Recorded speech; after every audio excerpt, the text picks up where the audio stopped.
UP election को देखते हुए जुम्मन लोग जिस तरीके से सोशल मीडिया पे एक्टिव हो गए हैं, एमआईएम को बीजेपी की बी टीम साबित करने में, शायद ये नहीं जानते कि असली बीजेपी है ही नहीं है। असली बीजेपी तो खत्म हो गई है। असली बीजेपी के सीनियर लीडरों को मोदी जी आते ही सबको किनारे कर दिए है।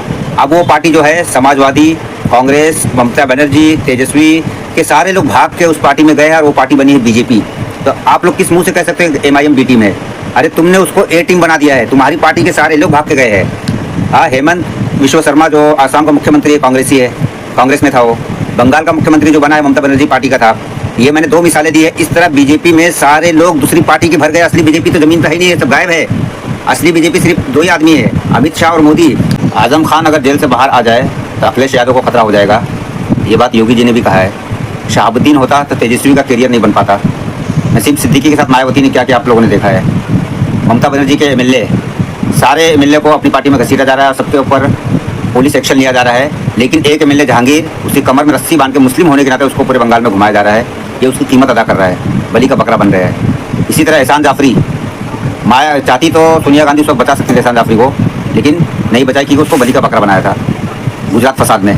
तो भाई मुसलमान सिर्फ बलि का बकरा बनने के लिए नहीं है। मुसलमान बलि का बकरा जितना बनना था बन चुका, अब नहीं बनेगा। अब मुसलमान अपनी लीडरशिप कायम करेगा, अपनी पार्टी कायम करेगा, अपनी पार्टी के नीचे एक झंडे तले जमा होगा। तुम्हारे बहकावे में मुसलमान अब नहीं आने वाला। 70 सालों से कोटा मकोका सब कुछ रखा हुआ है, जेलें मुसलमानों से भरी हुई है। अब कांग्रेस का ही दौर था। अब इससे बुरा क्या होने वाला है? अब जो होगा देखा जाएगा, लेकिन हम अपना लीडर बनाएंगे, मुस्लिम लीडरशिप कायम करेंगे। तुम चाहे हमको कितना भी बहका दो, कितना सोशल मीडिया बी टीम साबित करो, ओवैसी को कुछ नहीं होने वाला है। यूपी इलेक्शन भी बीजेपी ही जीतेगी, उसी तरह जीतेगी जिस तरह बंगाल जीती है और जीतने के बाद 4000 ईवीएम मशीन को जला दी है। इस तरह यूपी भी जीतेगी, जिस तरह बिहार जीती है, जिस तरह महाराष्ट्र जीती है, वही जीतेगी। तुम्हारे उछल कूद करने से, उटांग पटांग करने से, बकवासें करने से कुछ नहीं होने वाला है।